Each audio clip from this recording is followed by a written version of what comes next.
बात बताइए, आखिरी सवाल ले रहा हूं, आप अपनी पत्नी को प्रचार में क्यों नहीं लाए?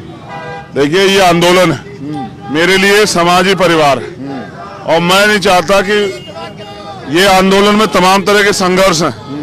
मैं व्यक्तिगत अपना जीवन समर्पित कर चुका हूं। मैं नहीं चाहता कि मेरा परिवार इस आंदोलन में, क्योंकि ये परिवारवाद का आंदोलन है ही नहीं, ये तो आंदोलन मेरे पत्नी और मेरी संतान आगे नहीं चलाएगी।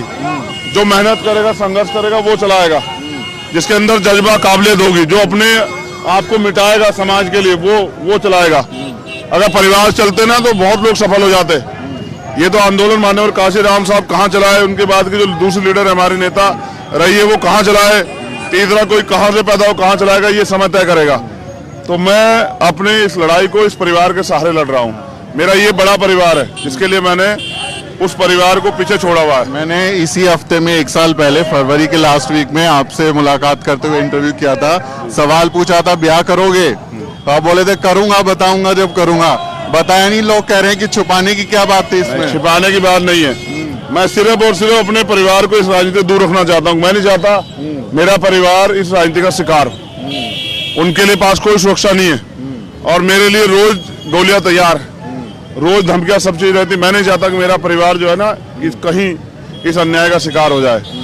वो घर है और वो अपने घर पे रह के अपनी जिंदगी को आगे जी रहे हैं। तो मैं नहीं चाहता कि उनका नुकसान। मैं महलों में नहीं रहता हूँ, राजमहलों में। मेरा एक छोटा सा घर है, अगर आप जाके देखोगे तो आपको एहसास होगा। तो मैं नहीं चाहता कि जो लोग मुझे नुकसान पहुंचाना चाहते हैं, मुझे कमजोर करने के लिए मेरे परिवार को नुकसान पहुंचा दे। क्योंकि आदमी का परिवार की ताकत भी होती है, कमजोरी भी।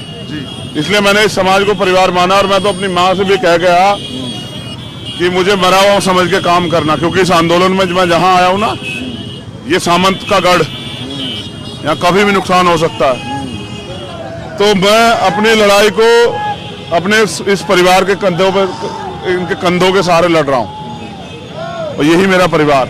मैं यहाँ जन्मा, यहाँ से पहचान मिली, इन्होंने इस लड़ाई को लड़ा। मैं पहला ऐसा शख्स हूँ जो चंदे चुनाव लड़ रहा हूँ। आप बताओ दूसरा कोई चंदे चुनाव लड़ रहा हो?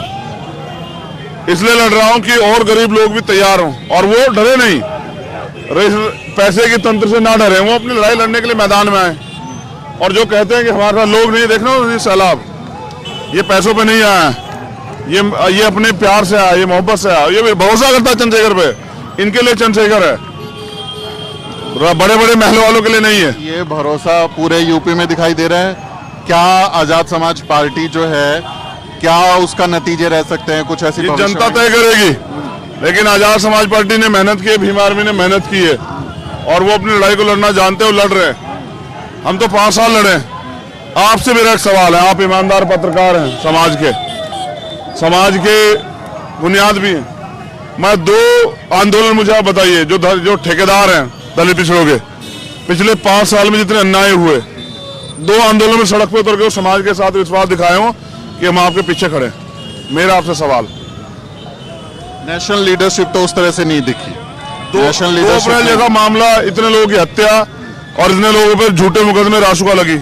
नेताओं क्या जिम्मेदारी थी? उनकी मदद करते या कहते हमारा मतलब नहीं है? CAA, NPR, NRC आया, रविदास मंदिर का मामला था, किसान आंदोलन आया, 69 शिक्षक भर्ती आंदोलन, आप सब आ गए ठेकेदार के हमें दो, हमें दो।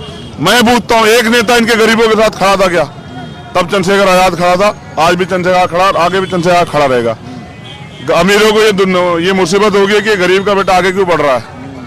तो जो मेहनत करेगा वो आगे बढ़ेगा। मेहनत कभी छिपती नहीं है। मुझसे पहले बहुत सारे लोग पढ़े।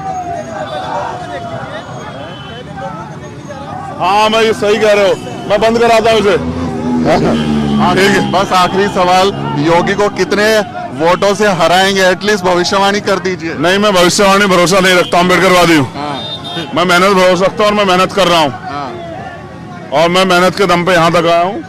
ये जो पहचान बने मेहनत के दम पे, और आगे भी जो बनूंगा मेहनत के दम पे, दया पे नहीं बनूंगा, किसी मिश्रा जी के चरण पकड़ के नहीं बनूंगा।